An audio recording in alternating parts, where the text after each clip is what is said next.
Hey all. So, Stoke levelling up. Let's talk about these heads of services who are putting these big initiatives in place. And when we sell them on the newspapers, they seem outstanding. I'm not gonna lie, when you start saying local business opportunities, jobs to the economy, boosting revenue, when you start looking at all these things, you're like, amazing, outstanding. We want to be part of this as a city, we're gonna get behind it.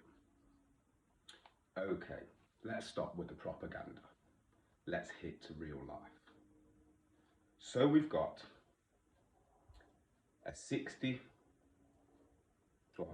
off capital centric, fair play to them, they're a big business model providing city incentives. You've got 16 million investment from Stoke City Council, from government, public money levelling up fund, which, if you look in the business link I put in, states it's to create not only business spaces, not only retail spaces, but places for people to live and thrive and play. That means young people. First question is, when has a city ever, and I'm not talking about maintenance, so when I talk about cost of a park being reformed, I'm not talking about maintenance or putting a business in that park which uses consumers to fund that business. I'm not talking about that, because the honest thing is, whatever the council funds into realistically has to have an underlying foundation of community betterment in all, like an umbrella encompassing all, such as safeguarding. Community safeguarding should be the first and foremost primary focus. So with these big initiatives, what can we say? Okay, it's creating jobs. Yes, we're going to have big contractors coming into Stoke and using the hotels, such as probably the Hilton, Travelodge, and yes, they provide jobs to local community members of Stoke-on-Trent. However, who owns the Hilton? Not someone in Stoke-on-Trent. Who owns the Travelodge? Not someone in Stoke-on-Trent. So yes, Stoke-on-Trent itself generate an income. The council generate an income from those businesses, but the public doesn't. It generates a small percentage of wage in comparison to gross net income. Okay, so let's take that job bit away, because we can glorify short term, and then you can then you can look at long term and glorify, okay, we're offering about 5, 6, 10, 20 jobs per retail unit, blah, blah, blah. We can go into that. Okay. That's fair. Are those jobs minimum wage? Are we offering them straight into the initial community that company's in, that whole new build is going to be in? Shelton, Hanley. And then actually we look at the incentives. So you just spent 60 plus 16 million, a whopping 76 mil. Out of all those jobs it's created, and the rise in unemployment and NEET and dropouts from school, how many places have you created to the age appropriate apprentice? How many on-site training qualifications, CSCS cards, are you giving to the job centres of Stoke-on-Trent and saying, actually, we're building this massive scheme, let's bring all these people in. Let's plug massive gaps and pump money into the economy where it's not been. Okay. Then we want to start looking at, actually, okay, if it's community safeguarding we need to look at, okay, rising youth violence over the years, no matter what city we're in. The bigger the city, the bigger the rise. However, when you're in somewhere like Stoke, which is like a transport hub, you've got to look out for county lines, haven't you? And how bigger cities have different influence, and how social media, online influence has all created the disparity we live in. So actually, when we start looking at reducing youth violence, 16 million. Well, that big business, that 76 mil in total, where is their charity donations to Hanley? Where are they saying, actually, we're going to assign 2 million and just build some sustainable houses?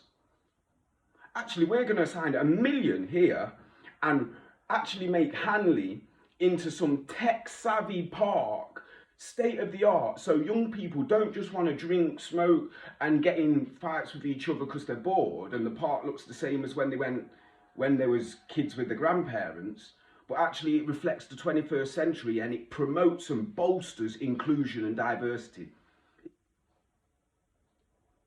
It makes people want to go there other than just on a rainy day. Out of all those, and again, I'm not talking maintenance of a park, because that's paid for by everyone that pays tax. Everyone that pays tax pays for the maintenance of everything.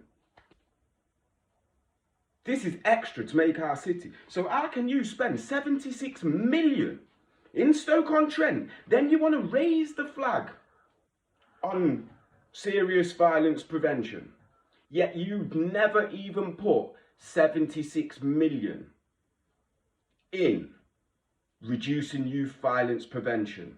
You've never put 16 million in reducing harm, violence, exploitation, county lines, or preventative strategies. The thing you are building right now might blow people's trumpets, but I'm here to tell you the honest truth. The honest truth is, even when you look at it through, they comment on how fast that got pushed through planning permission.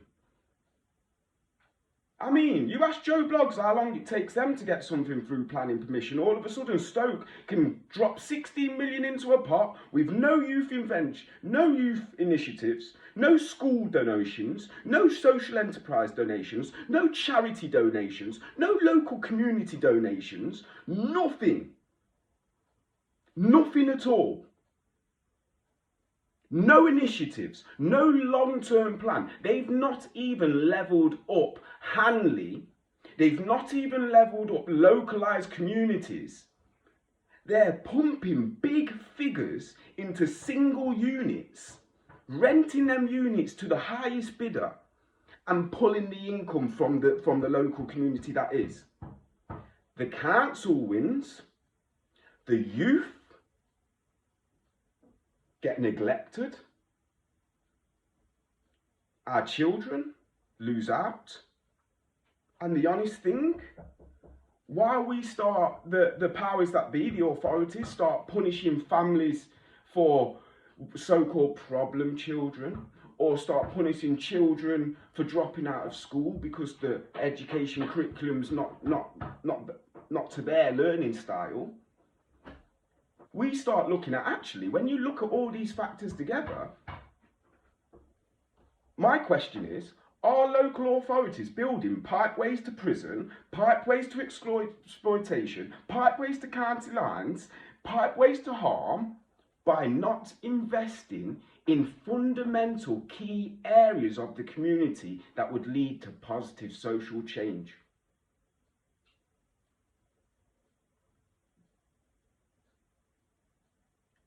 Public insight, oversight and transparency within local authorities is a must.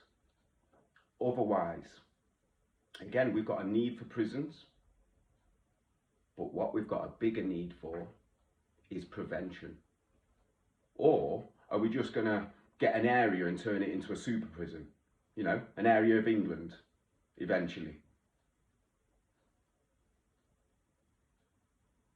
You can't turn the harm of young people into gains without being truthful about it, because that's the situation right now.